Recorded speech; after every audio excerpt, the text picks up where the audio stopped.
दरअसल एक कहावत है, हिंदू मुस्लिम भाई भाई। लेकिन इस कहावत को सिर्फ कहावत ही कहा जा सकता है। दरअसल कुछ अपराध ऐसे होते हैं जो सिर्फ एक हत्या नहीं होते, बल्कि पूरे इलाके की हवा बदल देते हैं। अभी गाजियाबाद के खोड़ा में 17 साल के सूर्य प्रताप चौहान की हत्या भी ऐसे ही एक मामला था। 28 मई 2026 की शाम तक सब कुछ सामान्य था। उस दिन बकरीद का दिन था। सूर्य अपने घर से निकला था जैसे हर रोज निकलता था, लेकिन किसी को नहीं पता था कि कुछ घंटों बाद उसका नाम पूरे इलाके में चर्चा का विषय बनने वाला था। अब बताया जाता है कि सूर्या और असद के बीच पहले से विवाद चल रहा था। हालांकि वो दोस्त थे, लेकिन कुछ विवाद हुआ था। अब उसी दिन दोनों पक्ष आमने सामने आ गए। पहले कहा सुनी हुई, फिर बहस बढ़ी और देखते ही देखते मामला हिंसा तक पहुंच गया। अब जो गवाह हैं चश्मदीद, उनके मुताबिक सूर्या को पहले घेरा गया और उससे पूछा गया कि क्या तुमने कभी कुर्बानी का बकरा हलाल होते हुए देखा है। सूर्या ने कहा नहीं, और जैसे ही उसने ये शब्द कहे उस पर चाकू से कई वार किए गए। सबसे गंभीर वार उसके पेट में हुआ। हमला इतना अचानक था कि आसपास मौजूद लोग कुछ समझ ही नहीं पाए। जब तक लोग आगे बढ़ते, हमलावर वहां से भाग चुके थे और घायल सूर्या लड़खड़ाता हुआ मदद की गुहार लगाने लगता है। उसके बाद घायल सूर्या को तुरंत अस्पताल ले जाया गया, लेकिन डॉक्टर उसे बचा नहीं सके।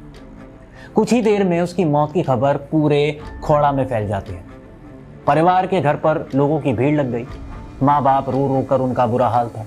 बदहवास माँ बाप इंसाफ की गुहार लगाने लगे। इलाके में गुस्सा बढ़ने लगा और लोग आरोपियों की गिरफ्तारी की मांग करने लगे। पुलिस ने मामला दर्ज किया और जांच शुरू कर दी। धीरे धीरे कई नाम सामने आए, लेकिन सबसे ज्यादा चर्चा एक मुख्य आरोपी असद की होने लगी, जो घटना के बाद फरारी काट चुका था।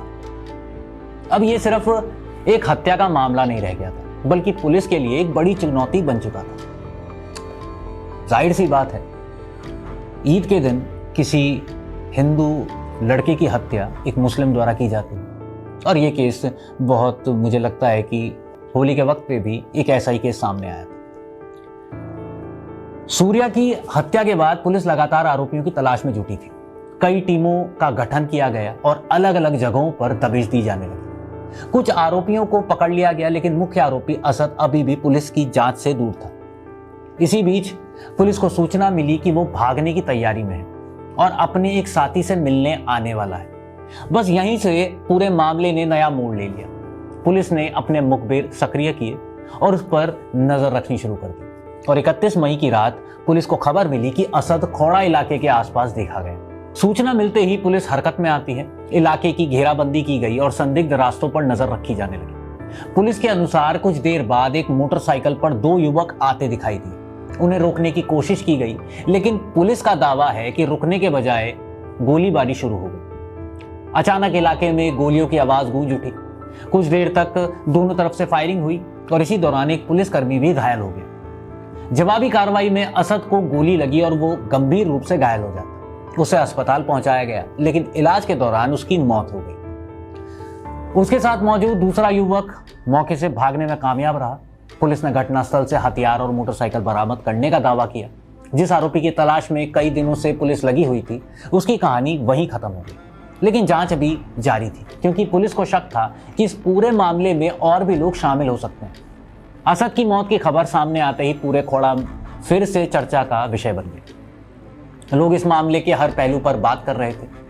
कोई सूर्या को याद कर रहा था, तो कोई पुलिस की कार्रवाई पर चर्चा कर रहा था।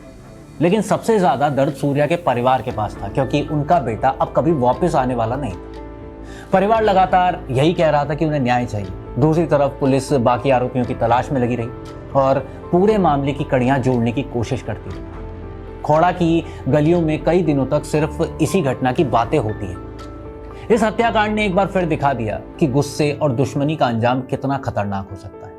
अब जाहिर सी बात है, जो ये फैसला लिया गया एनकाउंटर का, ये बिल्कुल सही फैसला था, और यही एक फैसला है जो इस कम्युनिटी को सुधार सकता है। खैर, कुछ मिनटों बाद विवाद एक परिवार की पूरी दुनिया उजाड़ देता है। सूर्या की मौत ने उसके परिवार से उनका बेटा छीन लिया, जबकि दूसरी तरफ कई युवाओं का भविष्य भी अपराध की इस कहानी में उलझ गया। यही वजह है कि गाजियाबाद का यह मामला 2026 के सबसे चर्चित अपराध के मामलों में गिना जाने लगा। एक तरफ एक लड़के की दर्दनाक हत्या थी, दूसरी तरफ पुलिस का बड़ा अभियान। लेकिन इन सब के बीच सबसे बड़ी सच्चाई यही रही कि एक घर का चिराग हमेशा के लिए बुझ गया और उसके बाद जो बचा वो था सिर्फ दर्द, आंसू और इंसाफ का इंतजार। ऐसी क्राइम स्टोरीज देखने के लिए देखते रहिए एमएटीवी न्यूज़।